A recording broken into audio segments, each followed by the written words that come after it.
Pode-se dizer que o futebol é um esporte democrático, o jogo não tem barreiras raciais e econômicas. Mas nem sempre foi assim, e nos primórdios do esporte a elite dominava tudo. E para complicar, tentava proibir a prática do esporte pelos negros. Mas o Vasco foi na direção contrária. Em 1923, com seus camisas negras, venceu o racismo e foi além.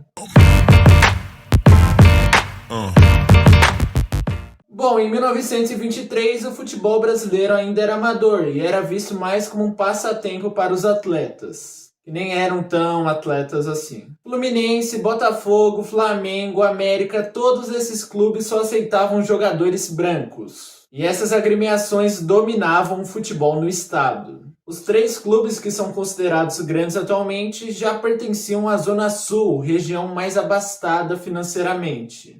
E eles conviviam mais com o América, porque os outros clubes eram escanteados. E o Vasco era um deles, mas o clube acabaria com esse cenário. O Vasco tinha acabado de subir para a primeira divisão do Carioca, e isso se devia muito aos homens que viviam nos subúrbios e jogavam pelo Vasco. Eles tinham uma qualidade técnica excelente e alavancaram o clube. Porém, como eles eram pobres e o futebol ainda era amador, eles precisavam de algo a mais para poder sobreviver. E continuar jogando, obviamente. Então, o que os comerciantes portugueses que mandavam no clube fizeram? Eles registraram os jogadores como funcionários dos seus negócios e assim eles puderam se manter no Vasco. O Cariocão tinha 8 clubes participantes e funcionava num formato de pontos corridos, com turno e retorno, e logicamente o primeiro colocado era o campeão. Ramon Plateiro era o técnico daquela equipe que estava fazendo história no estadual. O treinador priorizava a preparação física e o Vasco sempre se sobressaía na reta final dos jogos. Muito porque tinham mais fôlego e os outros 3 grandes do Rio não conseguiam fazer frente ao gigante da colina.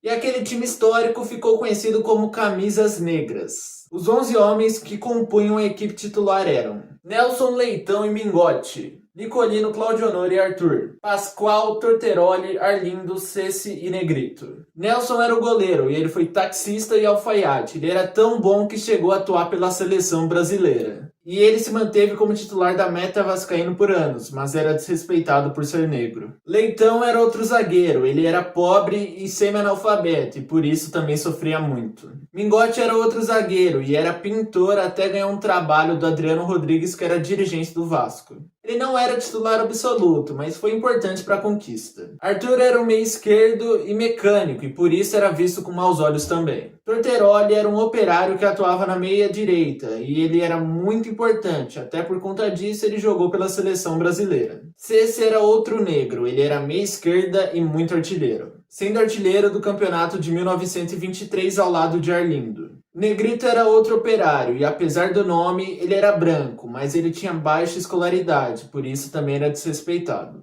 Negrito foi um jogador histórico do Vasco e também o primeiro vascaíno a marcar um gol em São Januário. Pascoal também era empregado por Adriano Rodrigues. Ele também jogava pela seleção e era rápido como uma flecha, mas tinha dificuldade para escrever. Arlindo foi artilheiro ao lado de Ceci em 1923, mas tinha o costume de trocar muito de clube, até por conta disso, no ano seguinte ele já não estava lá mais no Vasco. Bolão era um auxiliar de despachante, ele era negro e tinha muita força. Jogava mais pelo meio de campo e era outro jogador com baixa escolaridade. Russinho era um operário branco que atuou por 11 anos no Vasco. Ele era um ótimo atacante que se tornou o 5º maior artilheiro da história do clube. No retorno houve um jogo importante nessa caminhada ao título. O Vasco enfrentou o Flamengo no campo das Laranjeiras. Como o Vasco tinha derrotado o América, o Botafogo e o Fluminense, a torcida dos 3 clubes se uniram para torcer para o Flamengo. Era literalmente os vascaínos contra a Rapa, e no fim eles perderam por 3-2. E para variar, nos instantes finais teve um gol anulado de maneira polêmica. Suspeito, né? Ainda mais porque o juiz foi Carlito Rocha, um cara que seria presidente do Botafogo anos depois. Mas tanto faz, porque os vascaínos demonstraram a sua força e foi necessário um complô de seus rivais para superá-los. Mas essa derrota simbolizou apenas uma batalha perdida, porque a guerra foi vencida. Depois de virar um 2-0 contra o São Cristóvão para 3-2, o Vasco foi campeão carioca pela primeira vez em sua história, com 11 vitórias, 2 empates e 1 derrota. e acabou com a hegemonia dos grandes clubes que excluíam grande parte da população da prática esportiva. Felizmente, o time do povão, que tinha a maior torcida do estado, ganhou, e isso foi essencial para as classes mais baixas se inserirem na prática esportiva. Ficou claro que se as outras equipes continuassem com essa barreira racial e econômica, elas ficariam para trás. E elas não aceitaram pretos ou pobres no seu time por pena, ou para tornar o futebol um esporte inclusivo.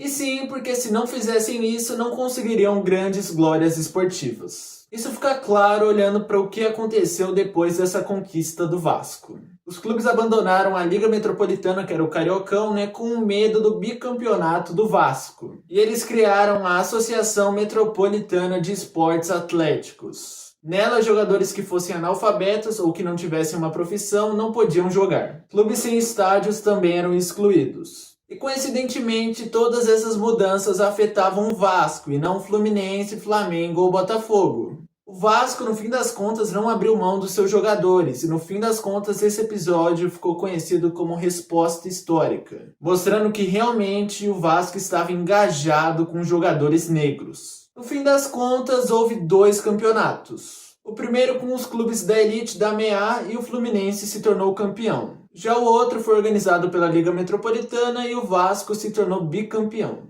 Então no ano seguinte não houve como ignorar a grandiosidade vascaína. O Vasco, que tinha comprado um terreno para construir São Januário, voltou a jogar contra os grandes do estado. Ele pode até não ter ganhado o campeonato ficando em terceiro, mas ganhou a queda de braço pelo espaço dos jogadores negros e pobres no time. E assim foi iniciado um processo muito importante. Em 2023, no ano do centenário desse time dessa conquista, o Vasco lançou uma terceira camisa bem parecida da qual o time tinha usado no campeonato de 1923. E assim relembrou a importância daquele time. Porque esse Vasco foi o grande marco da história negra no futebol brasileiro. Os negros finalmente puderam jogar sem contestação. Mesmo ainda com racismo, essa foi uma batalha vencida, apesar da guerra ainda estar em andamento. Bom, meu nome é Matheus e se você gostou do vídeo eu peço que você deixe seu like para ajudar na recomendação do conteúdo. Também peço que você ative o sininho e se inscreva para não perder nenhuma novidade. E no mais é isso. Então tchau e até logo!